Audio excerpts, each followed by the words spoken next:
Nah, saya akan menyampaikan firman Tuhan bagi kita. Tema yang saya berikan bagi kita, saudara boleh nikmati firman Tuhan. Kesudahan segala sesuatu sudah dekat. Katakan sama-sama dengan saya, kesudahan segala sesuatu sudah dekat. Ayo semuanya, kesudahan segala sesuatu sudah dekat. Ya. Semua sedang Tuhan izinkan terjadi, biarlah melalui peristiwa yang terjadi hari ini menjadi satu pelajaran bagi kita. Saudara, kesudahan segala sesuatu sudah dekat, ini berbicara tentang kedatangan Tuhan yang kedua kali. Saya ulang lagi, kesudahan segala sesuatu sudah dekat, ini berbicara tentang kedatangan Tuhan yang kedua kali. Saudara-saudara percaya atau tidak, tetapi di dalam Alkitab nanti kita pelajari dan kita bukakan bahwa kedatangan Tuhan yang kedua kali itu sudah sangat-sangat dekat. Seperti sudah di ambang pintu. Kita buka Alkitab kita, 1 Petrus 4 ayat 7. Saudara boleh buka atau juga saudara lihat di multimedia. 1 Petrus 4 ayat 7. Kalau sudah dapat, saudara lihat, kita baca bersama-sama dengan semangat supaya firman itu tertanam di hati kita. Katakan amin. Ayo, 2, 3. Kesudahan segala sesuatu sudah dekat. Karena itu kuasailah dirimu dan jadilah tenang supaya kamu dapat berdoa. Kesudahan segala sesuatu sudah dekat, karena itu kuasailah dirimu dan jadilah tenang supaya kamu dapat berdoa. Hari-hari ini banyak orang sedang berdoa supaya apa yang didoakan dijawab Tuhan. Makanya banyak karena doanya belum dijawab Tuhan, banyak orang tawar hati, banyak orang mengalami kekecewaan karena doanya belum dijawab Tuhan.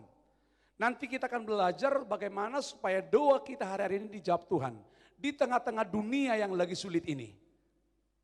Pasti doa kita dijawab oleh Tuhan. Kesudahan segala sesuatu sudah dekat, karena itu kuasailah dirimu. Saudara, kesudahan segala sesuatu ini berbicara tentang kedatangan Tuhan Yesus yang kedua kali.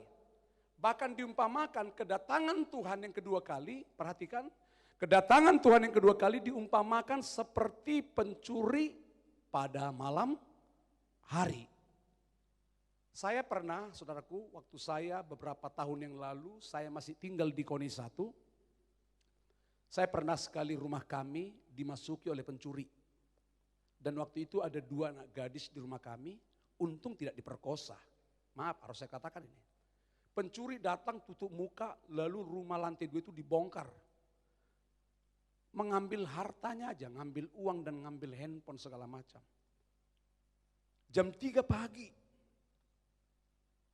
Saya sampaikan ini bagi kita, pencuri itu tidak pernah memberitahu dia mau datang jam berapa. Betul lah. Pencuri tidak pernah memberitahu jam berapa dia mau datang. Kalau pencuri datang memberitahu jam berapa dia datang, maka yang punya rumah sudah siap sedia untuk membawa pentungan. Diumpamakan Tuhan, kedatangan Tuhan yang kedua kali seperti pencuri pada malam hari, berarti kedatangan Tuhan itu seketika bisa datang, tidak bisa ditebak, waktunya tidak ada yang tahu. Alkitab katakan, anak pun tidak tahu. Sehebat apapun hamba Tuhan yang diurapi Tuhan, tidak ada yang bisa mengatakan Tuhan datang tanggal sekian, bulan sekian, tidak ada. Tetapi Alkitab berkata, kedatangan Tuhan yang kedua kali sudah sangat-sangat dekat, seperti pencuri pada malam hari. Pencuri tidak pernah memberitahu dia datang, tapi dia tiba-tiba datang. Oleh sebab itu kita melihat hari-hari ini saudaraku, tanda-tanda yang sudah nyata, nanti kita lihat saudaraku, kedatangan Tuhan itu sudah sangat-sangat dekat. Dekat sekali saudaraku. Kita boleh nyanyi dulu saudaraku. Supaya kita tahu hari-hari ini memperbaiki diri kita. Zaman sekarang berjagalah. Lihat dunia bergelora. Sama-sama yuk. Kedengaran sini sana banyak kabar menakutkan, berlindunglah dalam sabda Allah. Sekali lagi katakan sama-sama. Zaman sekarang berjagalah, lihat dunia bergelora, kedengaran sini sana banyak kabar menakutkan.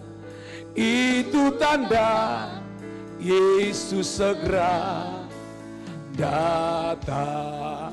Kalau dia datang, kita ke Yerusalem yang baru. Katakan, oh Yerusalem, amin Tuhan. Hatiku rindu ke sana. Angkat tangan kita, katakan, oh Yerusalem, kota mulia, hatiku rindu ke sana. Tak lama lagi, tak lama lagi, Tuhanku datanglah, bawa saya masuk sana. Tak lama lagi, Tuhanku datanglah, bawa saya masuk sana. Kalau kelak Tuhan datang kedua kali, kalau sangkakala itu ditiup oleh penghulu malaikat seperti yang di 1 Tesalonika, 2 Tesalonika 4, saudaraku. Kalau sangkakala itu ditiup, kalau Tuhan datang, siapa yang rindu bersama dengan Tuhan di Yerusalem yang baru? Boleh angkat tangan kita. Coba angkat tangan kita tinggi-tinggi. Yang mau ke Yerusalem yang baru. Saya percaya Bapak Ibu, dengar, semua kita pengen ke Yerusalem yang baru. Semua pengen ke sana. Ada pernah orang bertanya kepada saya seperti ini, Pak Rinaldo, kira-kira surga itu gambarannya seperti apa sih? Gitu loh. Di surga itu ada mobil mewah, dak? Ada pangsit, dak? Di surga itu ada emas, dak? Emas ada, lantainya terbuat dari emas. Di surga itu ada rekreasi, dak? Di surga itu kira-kira ada tempat mainan, dak? Banyak orang memprediksi surga itu seperti apa. Kalau orang bertanya surga itu seperti apa, kenapa dia tidak tahu suasana surga? Surga itu gak perlu kita bayangkan seperti naik di atas mobil mewah, nginap di hotel yang paling mewah di dunia. Enggak, surga itu gak seperti itu. Banyak orang bisa nginap di hotel paling mewah di muka bumi, tapi hatinya krisis dengan surga. Surga itu gambarannya adalah suasana hati kita setiap hari. Kalau di dalam hati dan rumah tangga kita ada damai sejahtera, ada sukacita setiap hari, itulah surga. Gembira itu bisa diberikan oleh dunia. Orang naik gaji hatinya gembira. Tetapi kalau sukacita itu pemberian Tuhan. Kebahagiaan bisa diberikan oleh dunia. Tetapi damai sejahtera tidak bisa diberikan oleh dunia. Karena berbicara damai sejahtera itu berbicara pribadi Allah sendiri. Waktu pribadi Allah sendiri tinggal di hati saudara dan saya. Itulah surga. Surga itu gak perlu kita bayangkan seperti apa. Surga itu bukan cuma nanti. Saat ini pun kita lagi beribadah seperti ini, ada suasana surga di tengah-tengah hati saudara. Di tengah-tengah gereja ini, di tengah-tengah ibadah yang kedua ini ada suasana surga. Tetapi sementara Anda lagi beribadah, hatimu sedang tidak bisa mengampuni orang.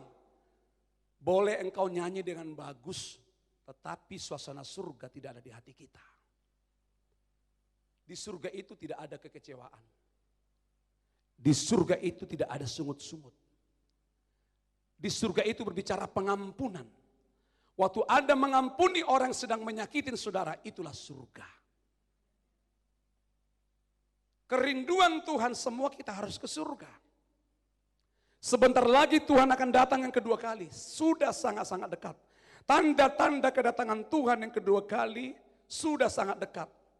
Terjadinya peperangan di mana-mana. Betul tidak Bapak Ibu? Waduh, hari-hari ini di tengah-tengah COVID-19 yang sedang melanda dunia, bukan cuma Indonesia. Indonesia itu urutan yang kesekian.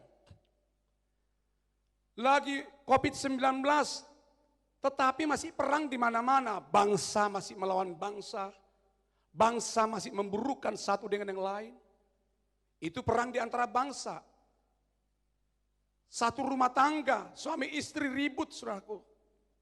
Masih terjadi peperangan di mana-mana. Penyakit sampar yang tidak pernah berhenti. Seperti virus corona yang sedang melanda sehingga kita beribadah harus pakai jarak. Seharusnya saudara beribadah harus tidak pakai jarak seperti ini. Harus dikasih tanda merah. Harus sesak kita memuji Tuhan harus pakai masker. Orang takut datang beribadah. Karena takut kena virus.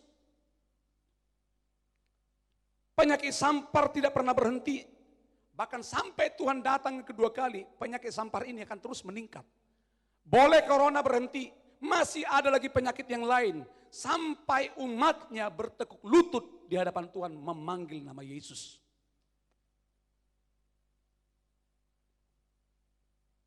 Kalau sempat orang Yahudi, orang Israel memanggil nama Yesus, Yesua Hamasia, Tuhan datang.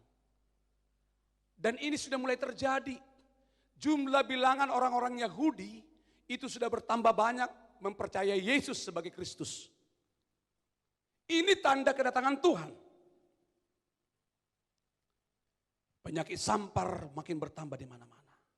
Gempa bumi di mana-mana terjadi. Sementara orang meninggal tiba-tiba gempa bumi di mana-mana. Di Indonesia tidak pernah berhenti gempa bumi. Bentar digoncang, di Bengkulu bentar digoncang, bentar di daerah NTT digoncang, di mana-mana digoncang. Di Jambi memang gunungnya jauh, 12 jam dari Jambi. Tetapi penyakitnya Jambi itu asap. Gempa bumi ada di mana-mana. Semua itu terjadi berbicara kedatangan Tuhan. Enggak boleh lagi kita sebagai gereja Tuhan berkata begini. Oh iya ya, kasihan juga mereka ya. Dengar, itu di Alkitab sudah ditulis. Itu berbicara tanda-tanda kedatangan Tuhan. Itu tanda Yesus segera. Itu tanda Yesus segera datang. Yang paling baru yang terjadi beberapa waktu yang lalu di Lebanon, Beirut. Wah, itu digoncang. Dapat kabar sekitar 154 orang meninggal. Dalam sekejap kehilangan rumah sekitar 300.000 orang. Dan itu penyebabnya meledaknya gudang yang berisi 2.750 ton amonium nitrit. Meledak. Lebanon itu kotanya indah. Tapi tahu saudara, tiba-tiba hotel yang megah, apartemen yang megah yang dihuni oleh orang-orang kaya. Saat ini orang takut tinggal di tempat itu. Karena diprediksi gedungnya goyah. Coba kita lihat sebentar. Yang paling baru menggegerkan dunia.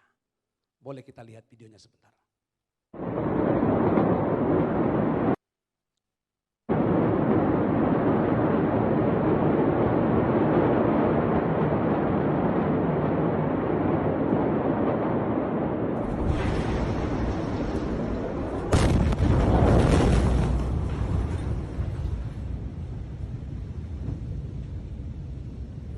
Sangat mengerikan.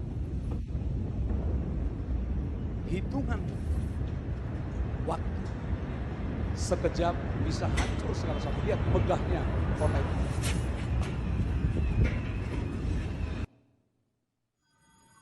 Ini akibatnya.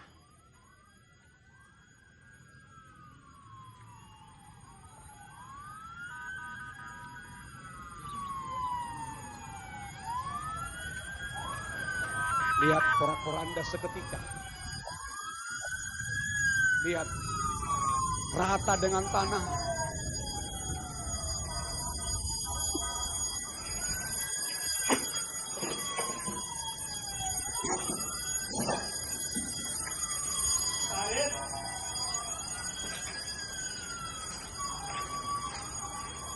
Menjadi reruntuhan.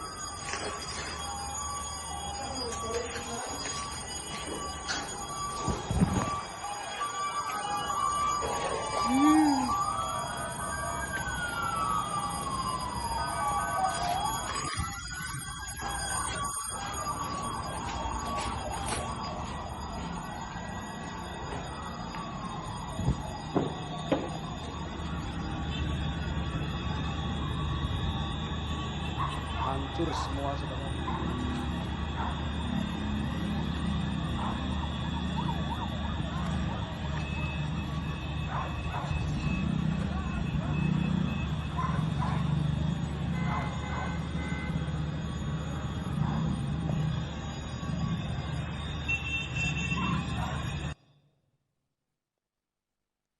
Saudara lihat, mereka tidak memprediksi dan mereka tidak tahu bahwa kota yang mereka tinggali, apartemen yang mewah, seketika bisa hilang. Di hari pertama kejadian itu, saya lihat ada di sosmed, bagaimana anak kecil tiba-tiba harus kehilangan kaki. Percikan bom itu kena ke matanya. Seandainya pun bayi itu bisa hidup, dia akan mengalami kebutaan. Tidak ada yang dapat memprediksi 1 jam ke depan apa yang akan terjadi. Alkitab berkata, kita boleh memiliki banyak rencana, tapi ketahuilah saudaraku, keputusan Tuhanlah yang terlaksana. Katakan amin. Oleh sebab itu kita sebagai gereja Tuhan, melihat semua ini, apa yang harus kita lakukan? Kita harus berjaga-jaga. Tuhan Yesus akan segera datang kedua kali saudaraku. Tanda-tandanya sudah hampir semua digenapi.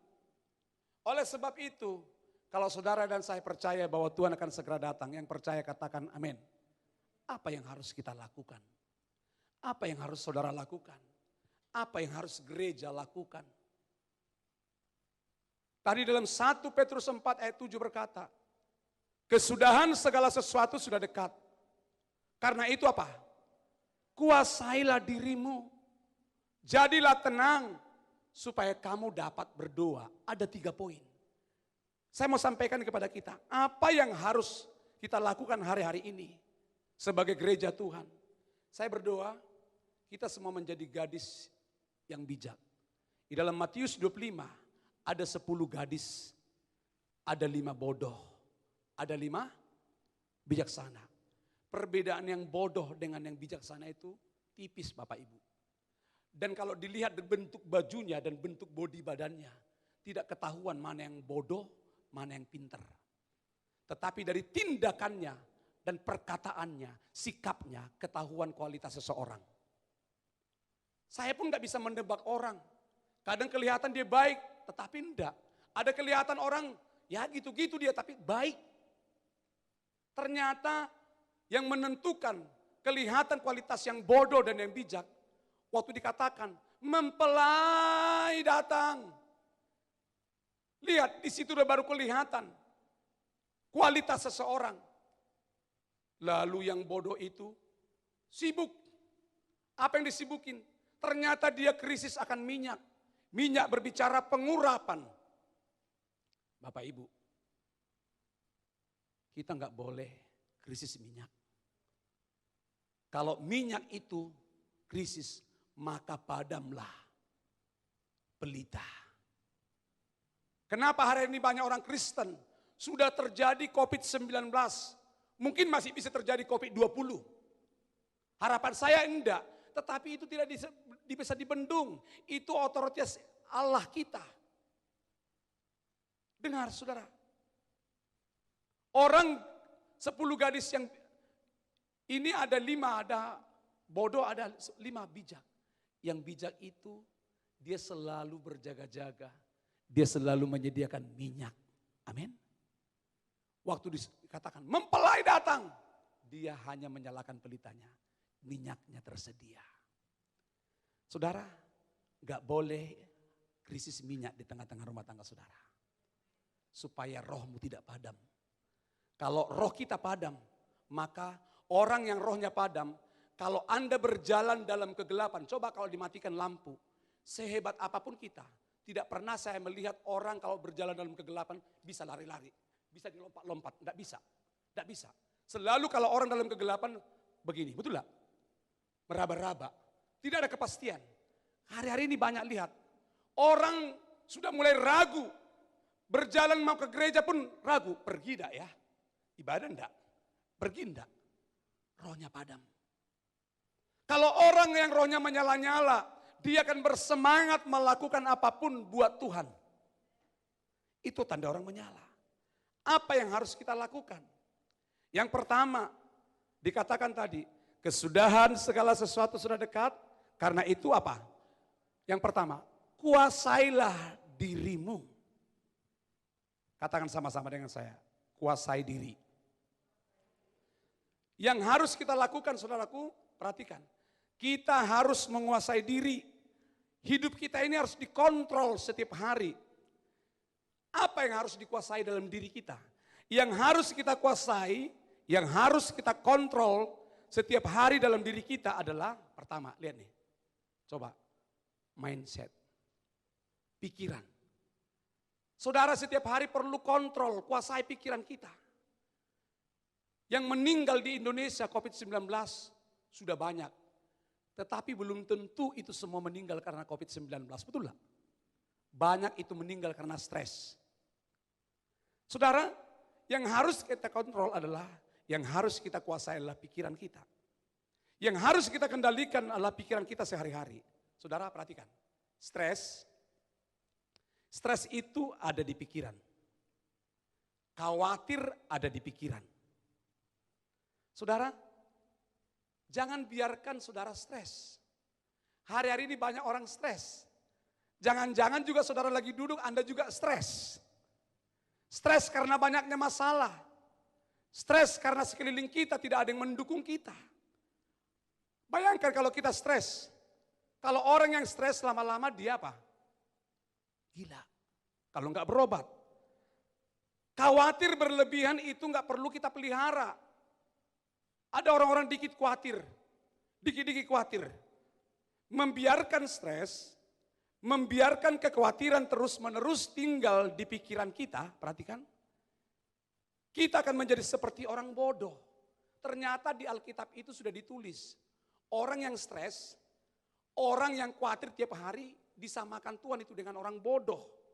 Makanya tidak boleh kita membiarkan berlarut-larut di pikiran kita stres. Adakah di antara saudara lagi stres saat ini? Jangan biarkan itu terus ada di benak kita. Kalau orang stres tidak diatasi, lama-lama dia masuk rumah sakit. Stres dia. Stres dia. Coba lihat. Stres dia. Lama-lama nanti meningkat. Gilo dia. Lihat. Di pikiran kita ini orang stres itu ada di pikiran. Orang khawatir juga ada di pikiran. Ternyata stres, khawatir itu adalah perbuatan bodoh. Amsal 24 ayat 9. Coba kita baca. Lihat ya, saya bicara tentang pikiran. Yang harus kita kuasai pertama apa? Pikiran kita. Coba kita lihat. Amsal 24 ayat 9. Baca 2, 3. Memikirkan kebodohan mendatangkan dosa. Dan si pencemooh adalah kekejian bagi manusia. Lihat ya, memikirkan kebodohan, ternyata khawatir, stres itu satu kebodohan di mata Tuhan. Kalau itu terus kita pikirkan, lalu Alkitab katakan mendatangkan apa? Dosa. Bapak Ibu bisa bayangkan? Kalau orang yang stres, perkataannya juga perkataan apa? Stres. Pikiran kita harus setiap hari benar-benar harus kita kontrol. Harus kita kontrol pikiran kita. Jangan biarkan stres atau khawatir yang berlebihan itu terus menghantui kita. Oleh sebab itu kita sebagai umat Tuhan harus mengontrol pikiran kita. Katakan sama-sama dengan saya sambil kita menaruh tangan kanan kita di atas kepala kita. Pikiran saya harus saya kontrol. Mau saudaraku? Bagaimana caranya mengontrol pikiran kita? Kita belajar. Yang pertama, cara mengontrol pikiran dengan benar adalah yang pertama. Berilah makan pikiran kita dengan firman. Dengar Bapak Ibu. Kasihlah makan pikiran kita ini dengan firman. Mari jangan isi pikiran kita dengan hal-hal yang negatif. Kalau kita pikirkan yang negatif, maka perkataan kita kan perkataan yang negatif. Contoh seperti gosip dan lain-lainnya. Jangan pikirkan itu saudaraku. Harus kita kasih makan setiap hari pikiran kita dengan firman. Di dalam Filipi 4 ayat 8, inilah makanan pikiran kita. Coba kita baca bersama-sama Filipi 4 ayat 8, baca dengan suara keras supaya pikiran Kristus tinggal dalam hidup kita. 2, 3. Jadi akhirnya saudara-saudara, semua yang benar, lihat, semua yang mulia, semua yang adil, semua yang suci, semua yang manis, semua yang sedap didengar, semua yang disebut kebajikan dan patut dipuji. Lihat, taruh tangan di kepala kita. Pikirkanlah semua itu. Yang setuju tepuk tangan dulu bagi Tuhan. Yang harus kita pikirkan adalah semua yang benar, semua yang mulia, semua yang adil, semua yang suci, semua yang manis dan seterusnya. Itulah yang harus kita pikirkan. Katakan amin. Itu yang harus kita pikirkan. Jangan isi pikiran kita ini dari hal-hal yang negatif.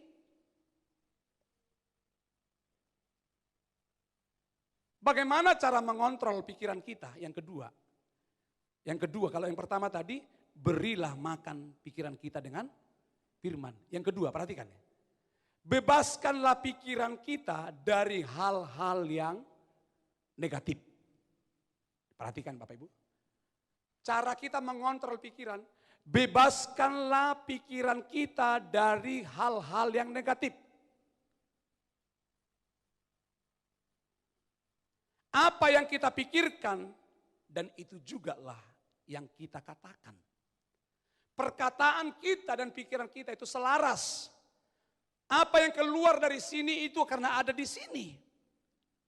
Makanya kalau tadi yang dikatakan Filipi 4 ayat 8, kalau di sini ada yang manis, yang patut dipuji, yang sedap didengar, maka perkataanmu juga pasti manis. Lihat hari ini perkataan orang selalu menghakimi. Karena dia sedang memikirkan yang buruk. Di dalam Kolose 1 ayat 3, Kolose 3 ayat 1 berkata, pikirkanlah perkara-perkara yang di atas, di mana Kristus ada. Jangan pikirkan yang di bumi. Katakan amin. Bebaskanlah pikiran kita dari hal-hal yang negatif Bapak Ibu. Karena apa yang kita pikirkan itu juga lah yang kita katakan. Contoh, perhatikan contoh. Kalau kita isi pikiran kita dengan negatif, lalu lihat nanti kata-katanya, pasti gini. Kalau dia lagi mengalami masalah, pasti dibilang gini, mati gua nih. Lihat, mati gua nih. Apes gua nih. Pasti enggak bisa ini. Enggak mungkin bisa. Seperti gereja ini, secara manusia kita enggak mungkin bisa ini. Tetapi karena kita tiap hari memperkatakan firman, kita isi dengan firman, bisa. Akhirnya bisa beribadah seperti hari ini. Setuju katakan amin. Semua karena pikiran. Apes gua nih. Mati gua nih. Tidak mungkin dia sembuh. Pasti mati dia. Tidak mungkin dia sembuh. Loh kok enggak mungkin? Enggak mungkin lagi, enggak mungkin. Enggak mungkin.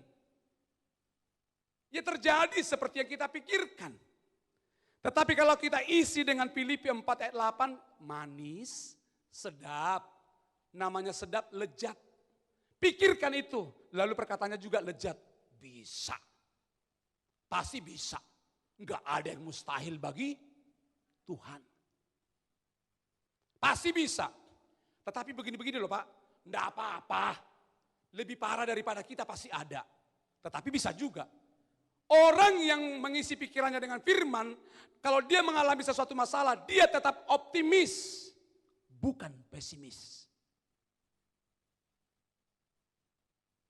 Semua yang keluar dari bibir lidah kita ini, itu kualitas pikiran kita. Yang ketiga, bagaimana cara mengontrol pikiran kita? Fokuskan pikiran kita, pikiran Anda dengan hal-hal ilahi. Fokuskan, namanya fokus. Saya lihat saudara, ada enggak gambar saya di belakang saya? Saya nanya dulu, ada enggak? Kenapa ada? Karena fokus kameranya. Selama Anda dan saya fokus kepada Tuhan, maka Tuhan akan fokus akan Anda. Fokuskan pikiran kita dengan hal-hal yang ilahi. Saudara dan saya bukan orang murahan. Kita ini orang hebat. Katakan amin. Filipi 4 ayat 7. Filipi 4 ayat 7 kita baca bersama-sama. Ayo saya bicara lagi fokus. Gak apa-apa kalau lagi ada handphone bunyi, itu biasa. 2, 3. Damai sejahtera Allah yang melampaui segala akal akan memelihara hati dan pikiranmu dalam Kristus Yesus. Katakan amin. Wow. Kalau tadi yang harus kita kontrol adalah apa? Pikiran. Pikiran itu bagaimana cara mengontrolnya? Ada 3 bagian. Sekarang yang kedua, apa yang harus kita kontrol? Apa yang harus kita kuasai hari-hari ini? Di bagian yang kedua, kuasailah. Perhatikan. Kuasailah nafsu. Kalau bicara nafsu, ngomongnya nafsu. Kuasai nafsu kita, hawa nafsu. Kenapa enggak disebut Adam nafsu? Kenapa hawa nafsu? Itu istilah karena perempuan itu awalnya jatuh dalam dosa. Berbahagialah laki-laki. Makanya hawa nafsu. Yang harus kita kontrol yang kedua Bapak Ibu adalah hawa nafsu kita. Coba kita baca firman Tuhan Yakobus 4 ayat 4. Baca dengan mantap supaya kita makin mengerti. Nafsu apa yang harus kita bereskan. Yakobus 4 ayat 4. 2, 3. Hai kamu orang-orang yang tidak setia. Tidakkah kamu tahu bahwa persahabatan dengan dunia adalah permusuhan dengan Allah. Jadi barang siapa hendak menjadi sahabat bagi dunia, ia menjadikan dirinya musuh Allah. Dengar, orang yang menjadikan sahabatnya dunia ini, orang yang menjadikan sahabatnya nafsunya, Alkitab katakan dia menjadi musuh sejati Tuhan. Orang Kristen yang tidak bisa menguasai nafsunya, itu akan menjadi musuhnya Tuhan. Oleh sebab itu kita harus kontrol, Anda harus kontrol, kita harus kuasai nafsu kita. Yang pertama, nafsu apa sih yang harus kita kuasai? Nafsu apa yang harus kita kontrol dalam hidup kita?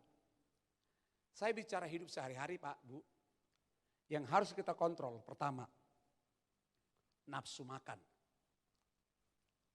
Katakan makan. Ngomong makan jangan malu, mantap dulu, makan. Adakah di antara Bapak Ibu sedang merencanakan habis ibadah ini makan? Tolong ajak saya juga mau. Saya lagi lapar nih. Tadi siang saya cuma makan dikit. Menjaga body.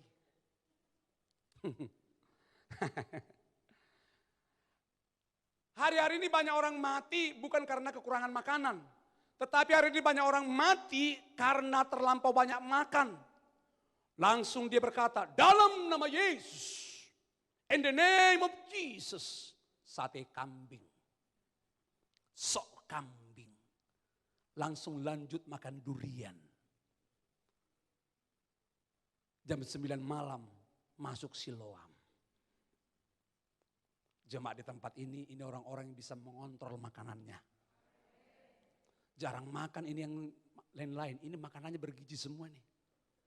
Herbalife mungkin.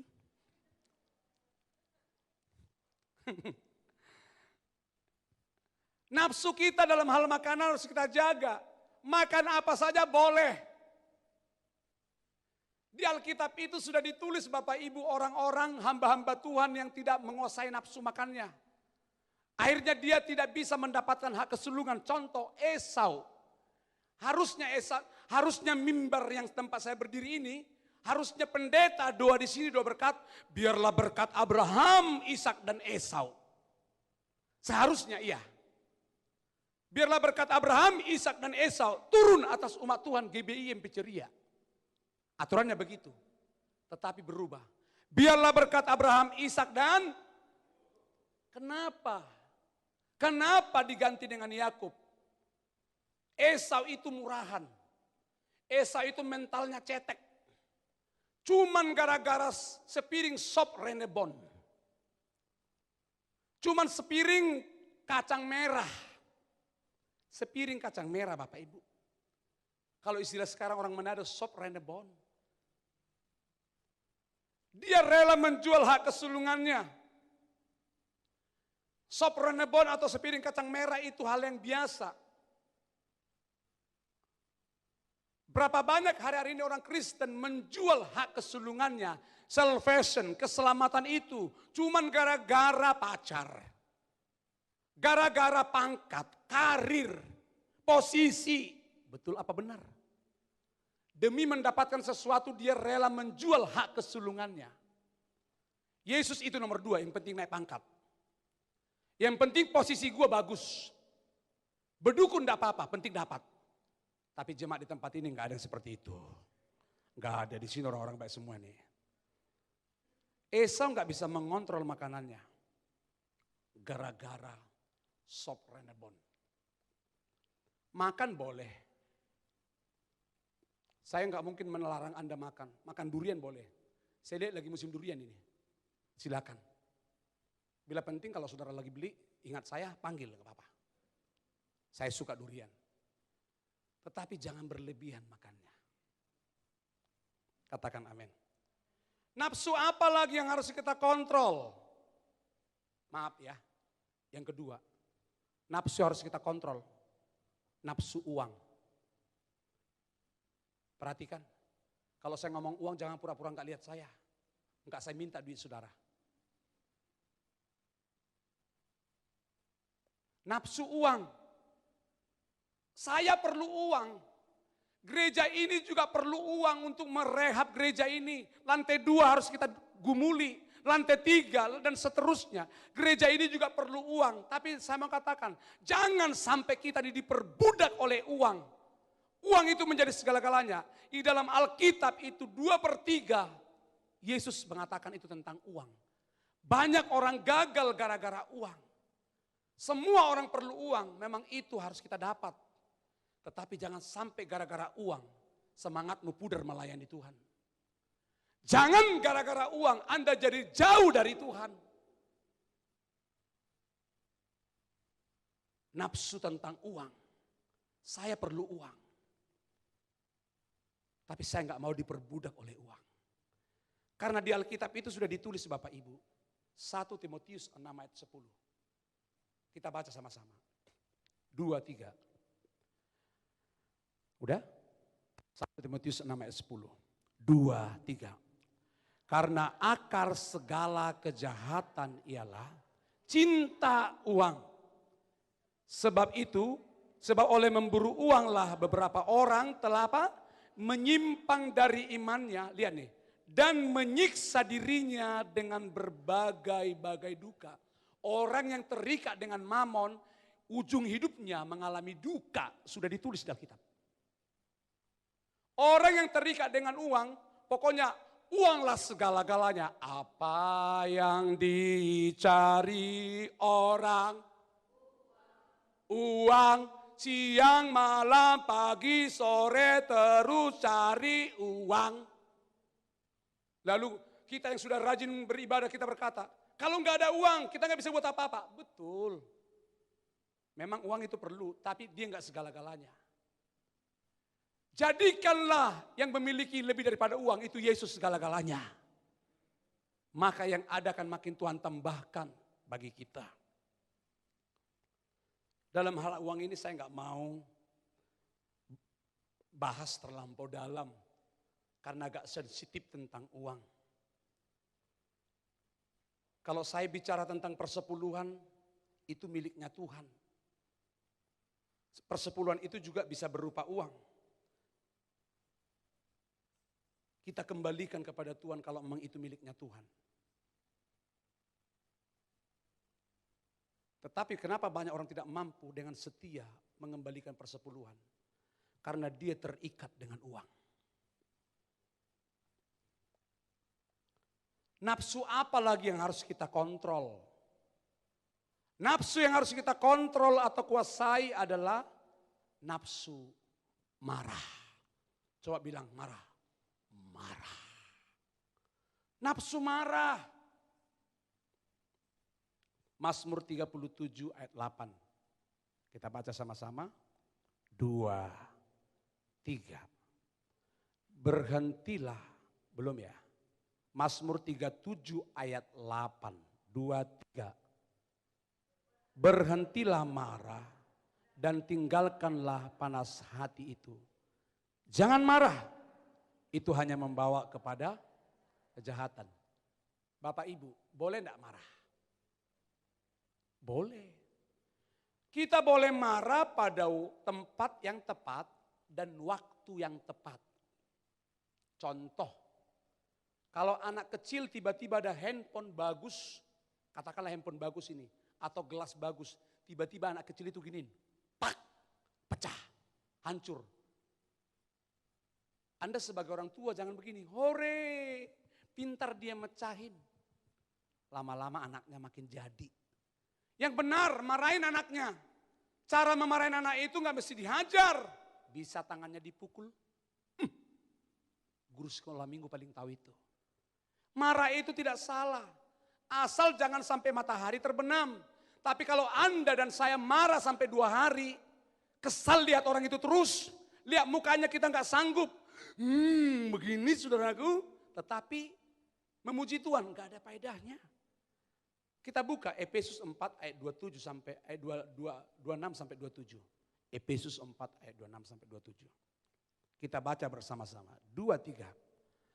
Apabila kamu menjadi marah, janganlah kamu berbuat dosa. Janganlah matahari terbenam sebelum padam amarahmu. Katakan amin. 27. Dan jangan beri kesempatan kepada iblis. Artinya kenapa ditekankan ayat 27? Jangan beri kesempatan kepada iblis. Artinya apa? Marah itu manusiawi. Tetapi jangan sampai matahari terbenam. Marah itu cukup 1 hari. Enggak boleh marah 2 hari. Apalagi 3 hari. Apalagi 3 minggu. 4 bulan. 1 tahun. Bertahun-tahun. Lama-lama kemarahan itu menjadi karat di sini. Kepahitan yang tingkat tinggi. Makanya dia tidak pernah bisa intim dengan Tuhan. Saudara terima atau tidak terima. Ini kebenaran Bapak Ibu. Sebelum matahari terbenam, amarahmu harus padam. Artinya apa? Cukup 1 hari kita marah. Lewat daripada itu gak boleh. Selesaikan dengan orang yang bermasalah dengan kita. Jangan nikmati kemarahan. Saudara, marah itu gak salah. Musa gagal masuk tanah Kanaan gara-gara marah. Padahal dalam Bilangan 12 ayat 3 Alkitab berkata Musa itu orang paling lemah lembut. Lemah lembut kok marah. Musa itu ternyata pemarah. Beberapa kali dia marah. Dia membunuh orang. Yang kedua, Waktu dia kesal dengan orang Israel, Tuhan cuma bilang, ya sudah, ngomong aja sama batu karang. Keluar engkau air, cuma ngomong. Tetapi Musa saking kesalnya, gemas banget ini orang Israel. Gemas, bukan ngomong lagi, dipukul itu batu karang. Marah Tuhan. Gara-gara itu Musa tidak masuk tanah Kanaan. Kemarahan bisa membuat Anda tidak masuk tanah Kanaan. Kemarahan bisa membuat Tuhan tidak mendengar doa kita.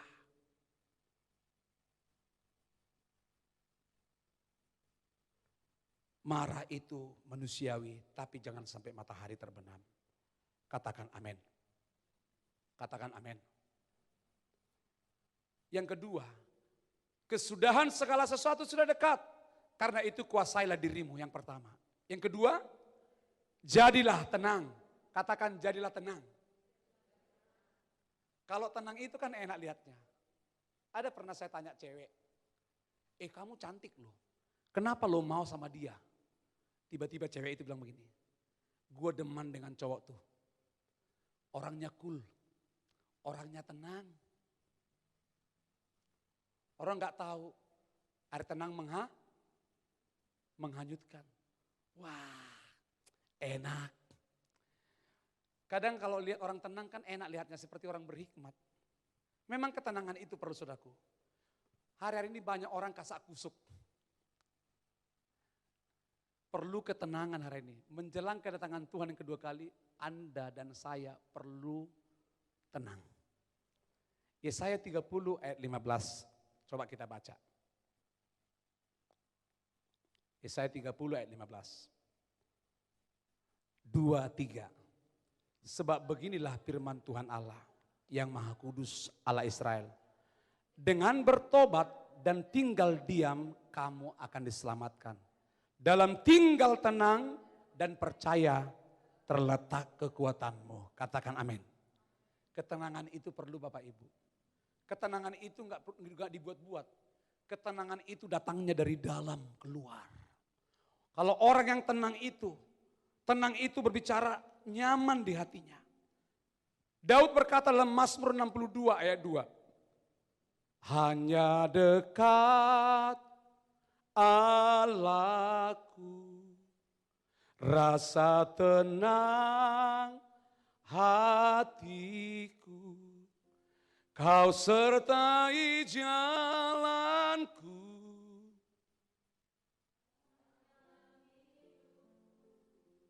Wow. Ketenangan itu hanya kita dapat waktu kita dekat dengan Tuhan. Hari-hari ini banyak saya melihat orang Kristen berdoa. Makanya dikatakan tadi ada 3. Kesudahan segala sesuatu sudah dekat. Artinya Tuhan sudah mau datang. Perlu gereja lakukan yang 3 ini. Pertama, kuasai diri. Yang kedua, jadilah tenang. Baru yang ketiga apa? Supaya kamu dapat berdoa.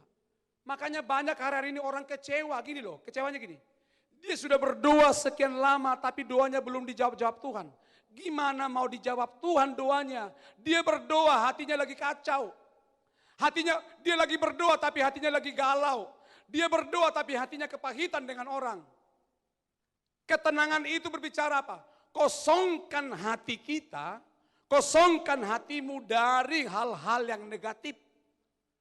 Waktu kita kosongkan hati kita dari hal-hal yang negatif di hati kita, maka sumber ketenangan itu, yaitu damai sejahtera, itu pribadi Allah sendiri, tinggal di hatimu. Makanya dikatakan dalam Kolose 3 ayat 15, biarlah damai sejahtera itu memerintah hatimu, menggerakkan hatimu. Kosongkan hatimu daripada kekerasan. Keras hatinya. Kosongkan hatimu dari kejengkelan, kepahitan, kemarahan itu. Kosongkan. Selama itu belum kosong, Tuhan gak mau maksa. Tapi kalau Anda sadar itu salah, kosongkan. Minta ampun sama Tuhan. Waktu kita minta ampun sama Tuhan, Tuhan ampuni saya. Selama ini saya biarkan engkau banyak di luar. Mulai hari ini, kau tinggallah di hatiku. Engkaulah penguasa tunggal di hatiku. Tidak ada yang lainnya selain engkau. Meskipun pada sini berganti, tetaplah Yesus nomor 1 di hatiku. Barulah hatimu tenang. Ketenangan itu nggak bisa dibuat-buat.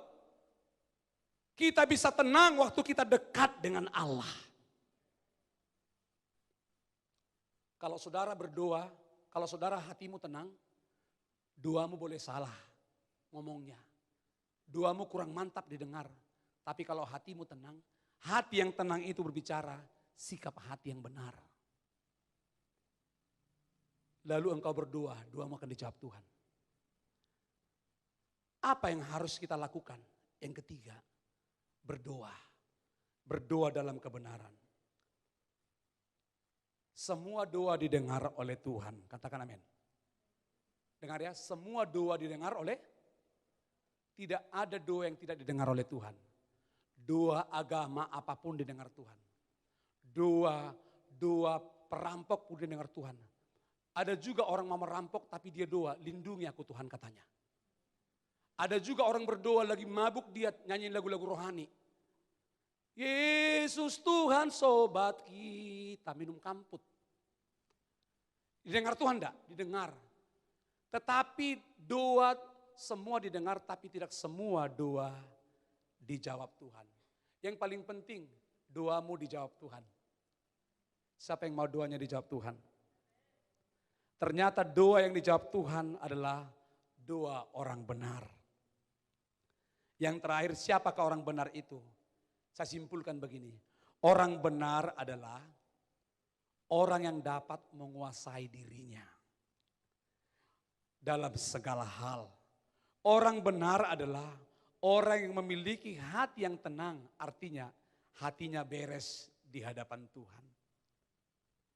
Karena Alkitab yang kita percayai dalam Yakobus 5 ayat 16, kita baca dan saya tutup di sini. Boleh maju kalian para pemuji penyembah Tuhan.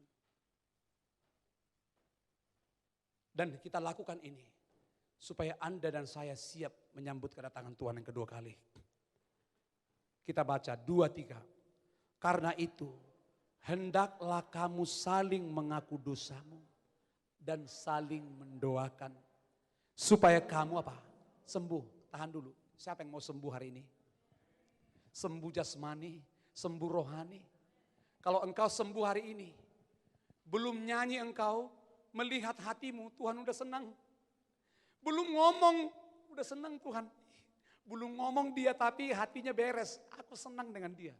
Sekali nyanyi, hanya dekat Allahku. Makin gemas itu Tuhan. Ih, suaramu falas tapi nikmat bagiku kata Tuhan.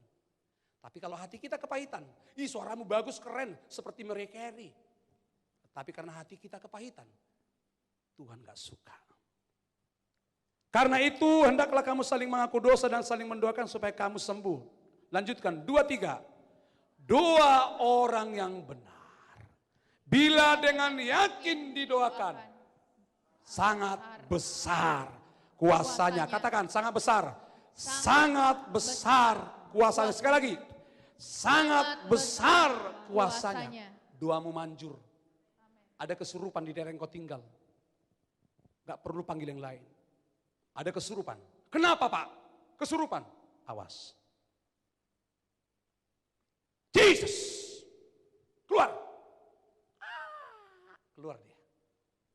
Jangan sampai saudara mendoakan orang tapi Anda kepahitan. Apalagi dikerasukan. Keluar dalam nama Yesus. Keluar kau, keluar. Keluar kau dalam nama Yesus. Keluar enggak? Keluar enggak? Jangan sampai setannya bilang gini. Gimana mau keluar? Lo aja. Jangan sampai kita dituduh. Iblis itu kerjanya menuduh. Siapa yang dituduh iblis? Orang yang kompromi dengan dia. Tetapi selama Anda dan saya hidup dalam kebenaran, kita gak mungkin bisa dituduh. Merdeka. Mari bangkit sama-sama. Katakan merdeka.